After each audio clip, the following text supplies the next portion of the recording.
You film for YouTube? Just for... Nanoodles Beach dito sa Lokrom Island. Hi guys, so kakabigyan lang ng order. So I'm Brian from the Philippines but currently living and working in Switzerland. But for today's video nga, ay nasa Dubrovnik, Croatia tayo. So anyway, we will be trying to go to one of the islands here. It's the Lokrum Island. So may, ayan yung old town. Ayun lang yung aking banda dun yung hostel ko. So very recommended ko talaga tong hostel na to. And try kong pumunta and try kong mag-relax doon. So may dala akong towel na pang swimming. And let's see. Very good ang weather ngayon because it's sunny. Very, very sunny. And yeah, samahan niyo ako. Let's go!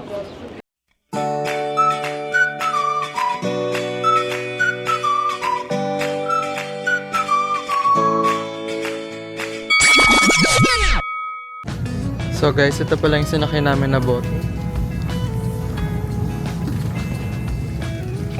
Hi guys, so nandito na kami ngayon sa Lokrum Island. Actually, the boat just took around mga 15 minutes lang siguro from Dubrovnik. So nagbayad ako ng 30 euros. Ito nga pala yung sinakay namin na barko, na boat. Tapos ang daming tao.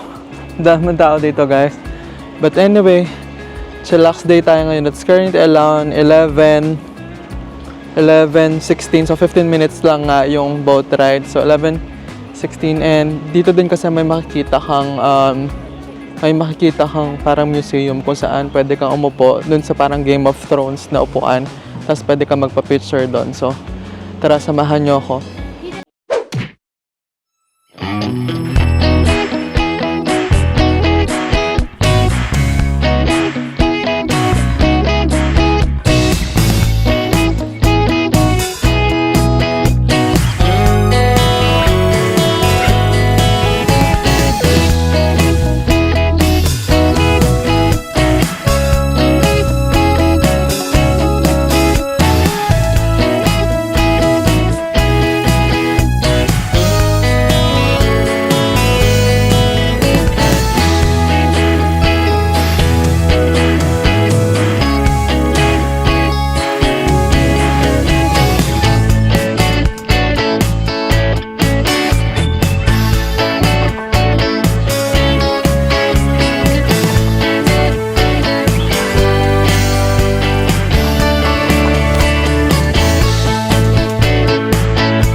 Just giving you another trivia about Lokrum Island, guys. So, alam nyo ba na ang Lokrum Island, sinasabi din siyang the cursed island? Kasi nga, parang noong unang panahon daw, nung pinapaalis yung mga Benedictine monks dito, parang kinurse daw nila yung island, na sa kanila daw to.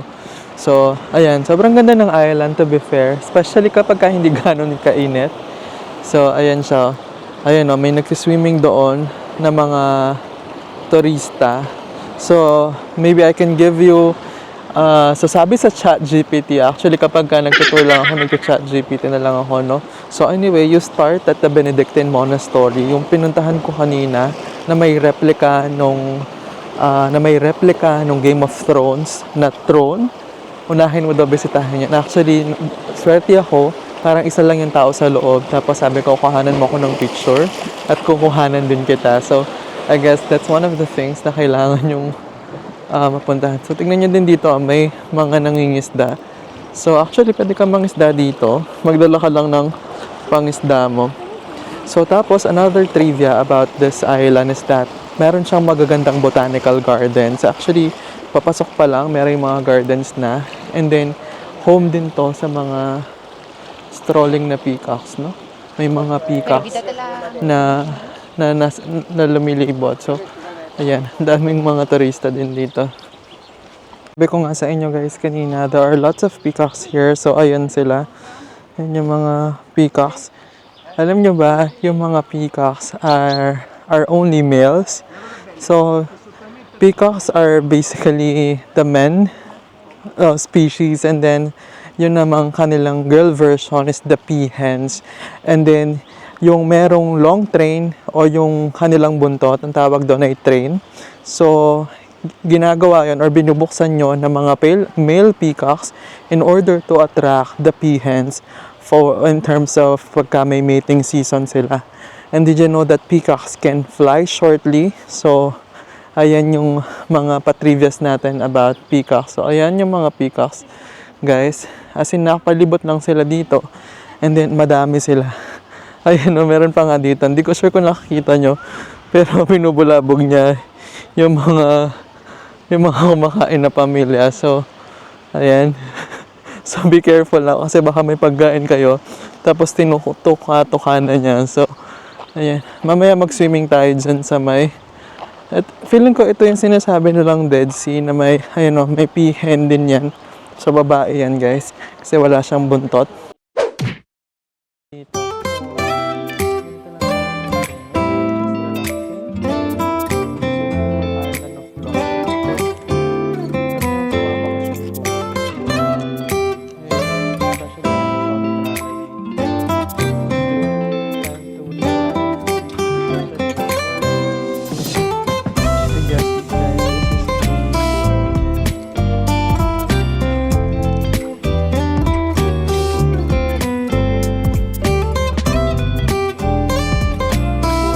So yun na nga guys, nakita nyo kanina yung Dead Sea. So it's a mixture of fresh as well as salt water. Very maganda. I mean, walang waves. So pwede talaga kayong maligo. Mamaya try ko maligo doon. Kapag ka medyo maaraw, baka malamig pa kasi. Kaya lang daw, be careful kasi may mga sea anemones or yung mga pwede kang matapakang anemones, ay matapakang mga masastang ka, ganyan. But anyway, ito siya. Ayan, ang ganda dito. Buti na lang nakapunta ako dito. And I think this is a way to spend a relaxing day. And may mga restaurants, bars din dito. So you can drink coffee or mga alak, ganun, beer. Meron din sila wine. So very maganda. Ayun na, pwede ka din mag-sunbathing dito. Pwede tayo magbabad doon, no? 'Di ba? Problema lang, paano ka bababa? So, ayan siya. Be careful lang kasi mabato. Baka katapusan na natin to pagka.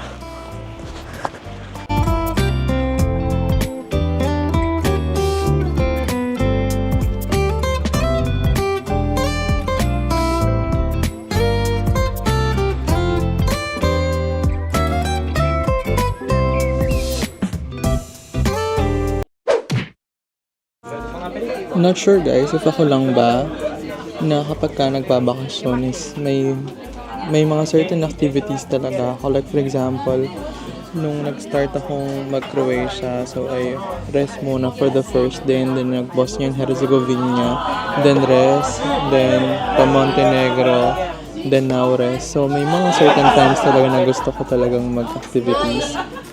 But there are also sometimes na gusto ko lang talaga magpahinga, and this is the time na gusto ko magpahinga. At some point, I know that I have some time na magdududa ka, you have some breakdowns, and that's normal.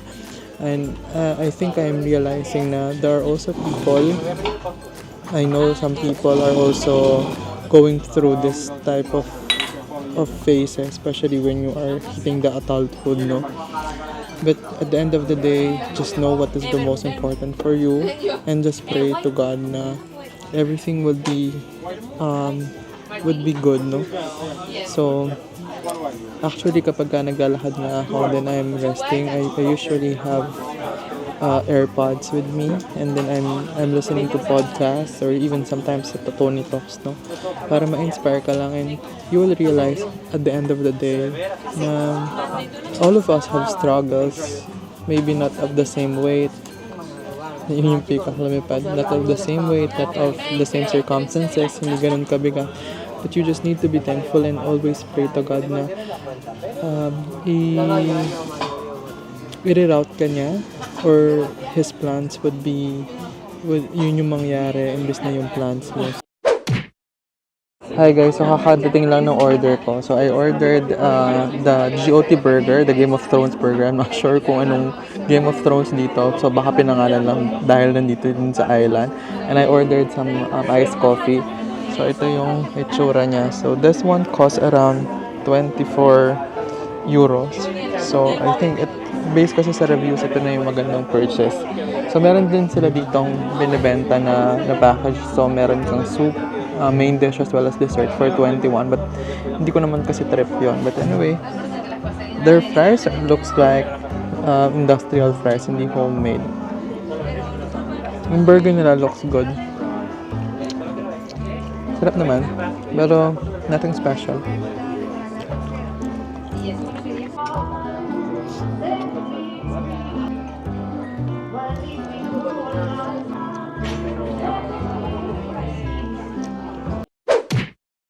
So energized na naman tayo guys, pero so-so lang naman yung food doon. Well, it cost not so much naman. Nagbayad lang ako ng 30 euro all in all. So 23 for the burger, tapos 7 dun sa 7 dun sa iced coffee. So medyo mahal yung drinks nila, no? But anyway, I feel refreshed. Kasi gutom na ako. So it's around 4 p.m. So twice lang nagko-fasting kasi ako para makatipid na din. So anyway, nandito ako ngayon sa monastery nila. Ayan yung monastery. Tapos doon banda yung may Game of Thrones. So pagpasok mo, pagbaba mo dun sa boat, dire-diretso ka lang. Tapos pasok ka sa monastery and then left. Hindi nga asyado nakikita yun. Tapos ito, restaurant din ata or bar. Snack bar lang siguro to. Ayan. So pwede kang kumain dyan. Ayan. Ako sa other side ng island na. So, nasa pagbaba mo ng boat, nasa may right side na ako. Doon sa left side, maganda. Merong makikita doon. Pwede kang mag-beach.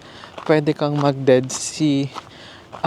Tapos may nude beach pa nga doon. Tapos pwede ka din nature tripping. That is actually the Adriatic Sea. And it's very famous for its turquoise blue na kulay. And then, alam nyo ba, this is the shallowest sea, meaning hindi siya ganun kalalim, katulad siguro ng Pacific Ocean na may Marianas Trench tayo, diba? Pero super ganda, sobrang peaceful dito. May kakaiba siyang breeze Malamig siya, pero I would go here not during summer, but during these times kasi sakto lang yung araw, nakakapag-shorts ka pa, pero hindi sobrang init na as in parang sasaktan ka na sa init. Actually, pwede kang bumaba. You can stay dun sa mga rocky, sa mga rock formations na yan. At pwede kang magbabad ng paa or pwede ka din mag-swimming. Pero medyo malakas kasi yung alon. Tsaka sabi ko nga, baka may jellyfish. Yun yung kinakatakutan ko. Mox Sea, Lochrum Island, and then on the fortress. So, ayun siya, kaganda guys. Tignan nyo. Look at that view. So that's the way going to Montenegro. And there's a cruise there. So ayun siya. Guys, ito, kung makikita nyo, ito yung part na nudist beach dito sa Lochrum Island. So it's forbidden to bring cameras there or use the cameras. Wala din naman. Sayang nga, wala actually. So, if may naked island na hindi naman talaga naked, dito may nude beach, pero nude talaga siya. Ang problema lang, dun sa nudist beach na to, is makikita ka ng buong Croatia. Ayan o, meron nga dun merong cruise dun, tsaka may mga nagtutour na bangka. So, ibig sabihin, kasama ka sa mga itutour nila. So, I guess it's not really something that is secure or private, no? So kung gusto mong makita, pero kasi mga Europeans wala naman sa kanila yon. And if gusto nila magpantay talaga yung tan nila, kasi nagpapatan sila, nagpapaitim sila. So yan yung ginagawa nila.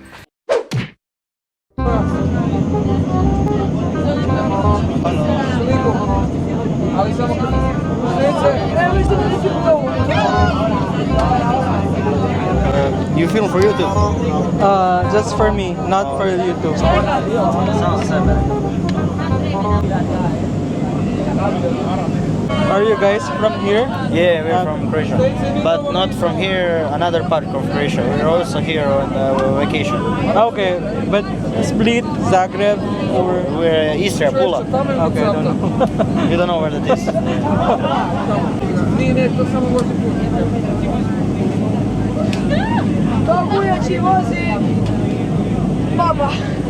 There'll be girls across the nation that